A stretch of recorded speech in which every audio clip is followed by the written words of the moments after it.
Shalom bagi kita semua. Sebelum kita mendengarkan firman Tuhan, mari kita bersatu di dalam doa. Kembali kami menuju kepadamu Tuhan atas berkat yang masih limpahkan hingga pada saat ini. Sehingga ya Tuhan kami masih bisa mendengarkan sebagian daripada firman-Mu. Tuhan Engkau yang memberkati hati dan pikiran kami sehingga ya Tuhan firman yang disampaikan dapat kami lakukan di dalam kehidupan kami. Hanya dalam anak-Mu Tuhan Yesus Kristus kami berdoa dan mengucap syukur kepadamu. Amin. Saudara-saudara yang terkasih dalam Kristus Yesus, firman yang sampai pada kita saat ini diambil dari Injil Lukas 16, dimulai dari ayat 19 sampai dengan ayat 31. Mari kita baca di dalam hati kita, dan saya di sini akan membacakan untuk kita semua. Beginilah firman Tuhan. Ada seorang kaya yang selalu berpakaian jubah ungu dan kain halus, dan setiap hari ia bersukaria dalam kemewahan.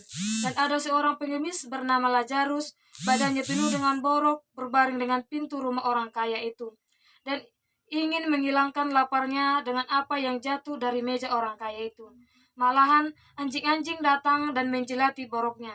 Kemudian matilah orang miskin itu, lalu dibawa oleh malaikat-malaikat ke pangkuan Abraham. Orang kaya itu juga mati, lalu dikuburkan. Dan sementara ia menderita sengsara di alam maut, ia memandang ke atas, dan dari jauh dilihatnya Abraham dan Lazarus duduk di pangkuannya. Lalu ia berseru, katanya, "Bapa Abraham, kasihanilah aku. Suruhlah Lazarus supaya ia mencelupkan ujung jarinya ke dalam air dan menyejukkan lidahku, sebab aku sangat kesakitan dalam nyala api ini." Tetapi Abraham berkata, "Anak, ingatlah bahwa engkau telah menerima segala yang baik sewaktu hidupmu, sedangkan Lazarus segala yang buruk. Sekarang ia mendapat hiburan dan engkau sangat menderita. Selain daripada itu, di antara kami dan engkau terbentang jurang yang tak terseberangi, supaya mereka yang mau pergi dari sini kepadamu, ataupun mereka yang mau datang dari situ kepada kami, tidak dapat menyeberang." Kata orang itu, "Kalau demikian, aku minta kepadamu Bapa, supaya engkau menyuruh dia ke rumah ayahku. Sebab masih ada 5 orang saudaraku, supaya ia memperingati mereka dengan sungguh-sungguh, agar mereka jangan masuk ke dalam tempat penderitaan ini." Tetapi kata Abraham, "Ada pada mereka kesaksian Musa dan para nabi. Baiklah mereka mendengarkan kesaksian itu." Jawab orang itu, "Tidak, Bapak Abraham, tetapi jika ada seorang yang datang dari antara orang mati kepada mereka, mereka akan bertobat." Kata Abraham kepadanya, "Jika mereka tidak mendengarkan kesaksian Musa dan para nabi, mereka tidak juga akan mau diyakinkan, sekalipun seorang yang bangkit dari antara orang mati." Demikian firman Tuhan. Saudara-saudara yang terkasih dalam Kristus Yesus, mungkin ayat ini sudah sering kita dengarkan ataupun sudah sering kita baca di dalam kitab ini. Saudara-saudara yang terkasih dalam Kristus Yesus, Lazarus adalah seorang yang miskin yang selalu menanti makanan dari meja orang kaya. Nats ini adalah nats yang sering kita dengarkan. Nats ini adalah sangat menyentuh hati kita, di mana sering terjadi di dalam kehidupan kita sehari-hari. Sering kita jumpai di dalam kehidupan kita peristiwa orang kaya dan juga orang miskin, di mana orang kaya yang tidak mau memerhatikan orang miskin, di mana orang kaya yang tidak mau tahu tentang orang miskin, dan juga di mana seorang kaya yang tidak pernah mau menaruh perhatian kepada orang miskin. Saudara-saudara yang terkasih dalam Kristus Yesus, saya mengambil tema dari ayat ini, yaitu hati yang beku. Apa yang dimaksud dengan hati yang beku? Hati siapa yang beku? Dan apa itu hati yang beku? Orang kaya hidup berkelimpahan, tetapi Lazarus hidup dalam penderitaan. Lazarus yang selalu menderita, kelaparan, kesakitan. Tetapi orang kaya tidak mau memerhatikan si orang yang miskin yang butuh pertolongannya. Bapak Ibu saudara-saudara yang terkasih dalam Kristus Yesus, di ayat ini kita menemukan dua tokoh yang disebutkan oleh Tuhan, yaitu orang kaya dan juga Lazarus. Orang kaya ini hidup berkelimpahan seperti yang tertulis di dalam ayat 18. Dan selalu berpesta pora. Tidak sekalipun di dalam ayat ini terdapat orang kaya itu mengasihani orang miskin. Dia selalu berpesta pora, makan dengan makanan yang mewah, sedangkan Lazarus selalu menanti-nanti makanan dari meja orang kaya tersebut. Pengemis yang tidak memiliki apa-apa, bahkan untuk makan saja, dia tidak memiliki uang untuk membeli makanannya. Dia harus menantikan makanan itu dari meja seorang kaya. Menantikan sisa-sisa. Dia hidup dalam penderitaan. Bahkan seorang anjing pun tidak mau mendekati dia. Inilah suatu perumpamaan yang dipakai oleh Tuhan Yesus untuk menegur umatnya, untuk saling mengasihi dan perlu peduli sesama manusia. Orang kaya tersebut menggerakkan hatinya supaya tidak peduli terhadap orang miskin. Dia mengeraskan hatinya supaya dia tidak peduli dengan orang miskin. Di dalam ayat ini ada dua hal tabiat yang terdapat, yaitu yang pertama, ada orang kaya yang lazimnya disebut dipes dalam bahasa Latin, yaitu orang kaya.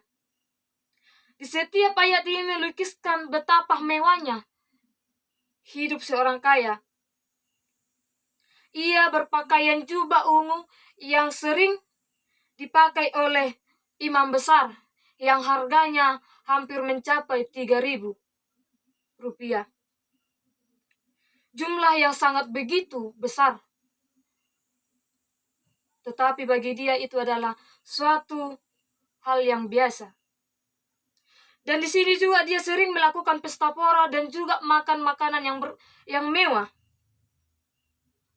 Dan juga pada saat dia berpesta pora dan makan-makan yang mewah, dia melanggar hukum yang keempat.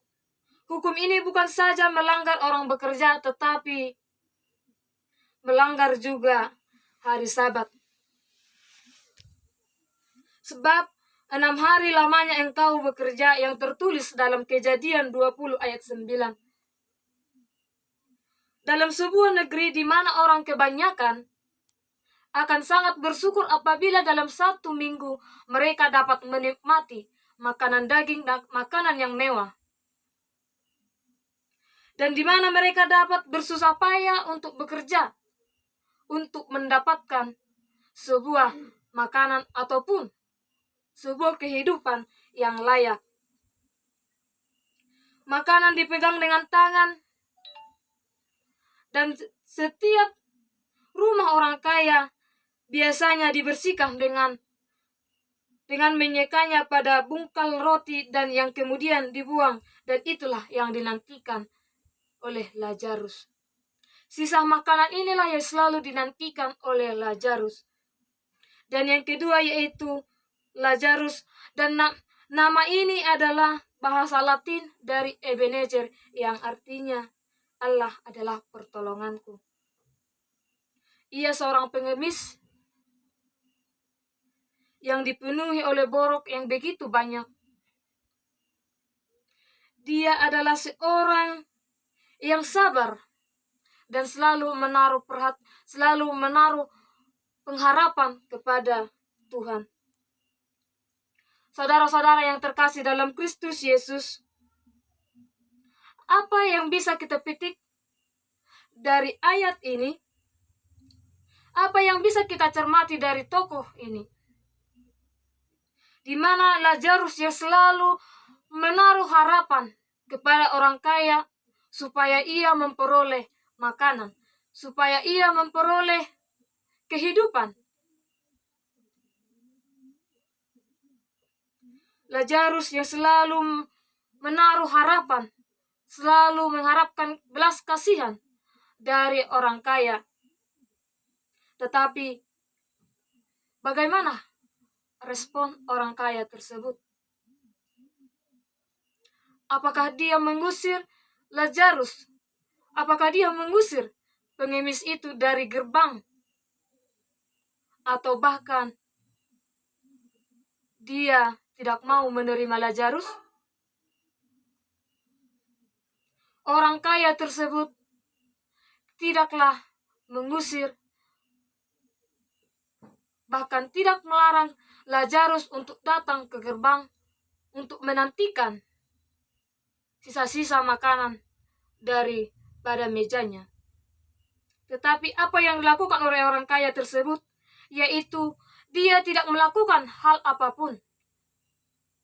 Dia hanya menganggap bahwa Lazarus hanyalah sebagai pemandangan saat dia melewati gerbangnya, saat dia melewati pintu untuk masuk ke dalam rumahnya. Orang kaya tersebut tidak pernah memerintahkan kepada bawahannya untuk mengusir Lazarus dari tempat itu. Dia membiarkan Lazarus untuk berada di dalam kediaman itu. Lazarus selalu menanti-nantikan sisa makanan dari orang kaya tersebut. Tetapi pada saat Lazarus meninggal, apa yang dia dapatkan? Yang dia dapatkan adalah suatu kebahagiaan yang tidak pernah ia terima saat dia hidup di dunia ini. Dia menerima belas kasihan dari Tuhan, dia menerima pertolongan dari Tuhan dan kebahagiaan yang kekal. Tetapi seorang orang kaya ini, dia meninggal dunia dan berada di dalam penderitaan yang kekal. Dia melihat Lazarus berada dalam kebahagiaan, tetapi dia di dalam penderitaan. Apa yang dia katakan kepada Abraham? Bapa, suruhlah Lazarus untuk mencelupkan tangannya ke dalam kakiku. Karena orang kaya tersebut melihat Lazarus berada dalam kebahagiaan. Saudara-saudara yang terkasih dalam Kristus Yesus, apa yang menyebabkan orang kaya tersebut berada di dalam penderitaan? Apa yang menyebabkan orang kaya tersebut tidak menerima kehidupan yang kekal bersama Tuhan kita? Apa dosa yang telah diperbuat? Ataupun apa tindakan yang telah dia lakukan selama dia hidup? Saudara-saudara yang terkasih dalam Kristus Yesus, bisa kita lihat di dalam ayat ini dikatakan bahwa Lazarus yang selalu menaruh harapan kepada orang kaya, tetapi orang kaya yang tidak pernah memberikan perhatian. Inilah tindakan yang membuat orang kaya tersebut berada di dalam penderitaan. Bukan karena apa yang dia perbuat, tetapi karena apa yang tidak pernah dia lakukan selama dia hidup. Bukan karena apa dosa yang dia lakukan, tetapi karena apa tindakan yang tidak pernah dia lakukan kepada Lazarus, di mana dia tidak memberikan perhatian kepada Lazarus, di mana dia tidak pernah memberikan respon kepada Lazarus.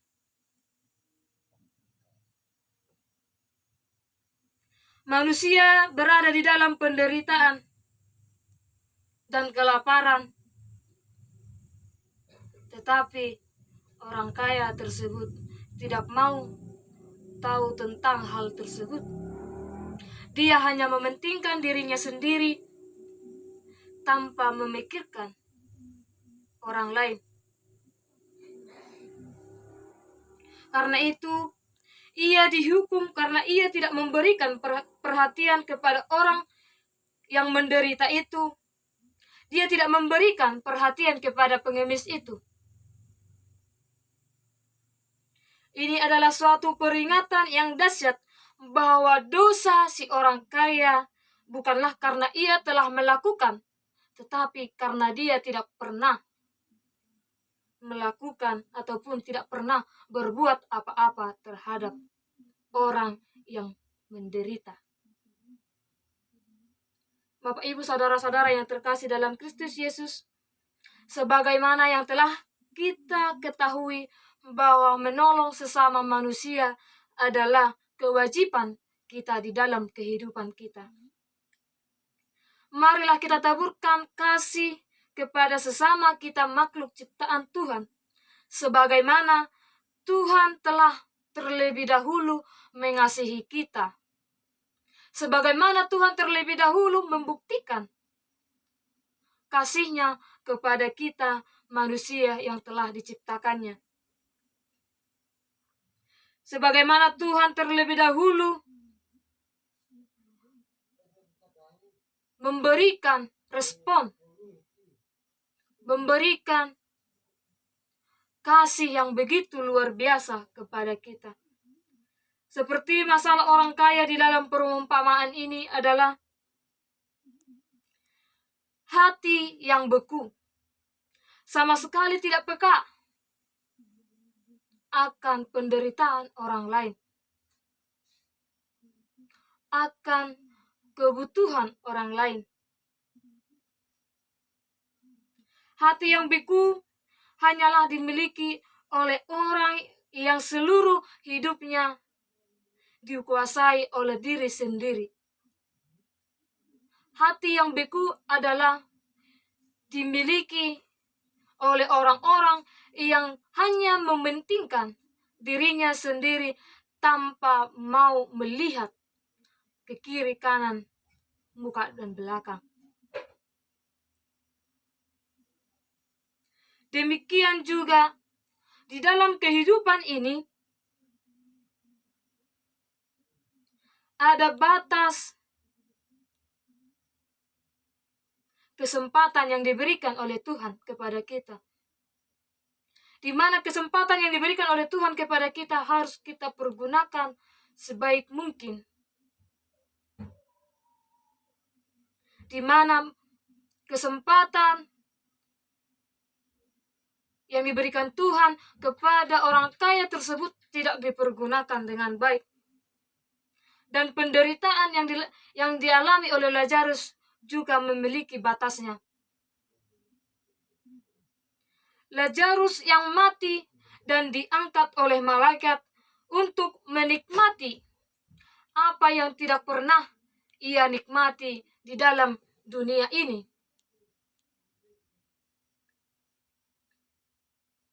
yaitu kasih dan juga perhatian yang tidak pernah dinikmati oleh Lazarus. Orang kaya itu juga mati dan sekarang berada dalam keadaan penderitaan. Orang kaya tersebut merasakan bagaimana sakitnya yang tidak dipedulikan. Bagaimana sakitnya tidak ada yang menolong. Dia sekarang berada dalam penderitaan yang sangat-sangat sakit. Lebih dari apa yang Lazarus alami.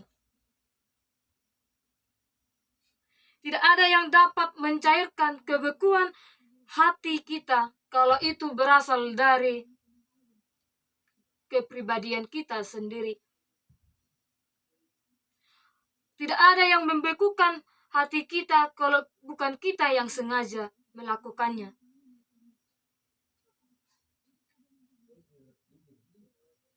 Saudara-saudara yang terkasih dalam Kristus Yesus, marilah kita mengubah pola hidup kita, prinsip kita, cara berpikir kita untuk tetap saling mengasihi dan melakukan yang terbaik selagi kita masih diberikan kesempatan oleh Tuhan, selagi kita masih diberikan kesehatan oleh Tuhan untuk melakukan segala kegiatan kita, untuk melakukan segala apa yang kita perlukan, untuk memenuhi kebutuhan kita.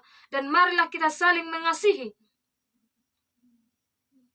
dan memberikan perhatian kepada orang-orang yang membutuhkan, kepada orang-orang yang mau kita bantu.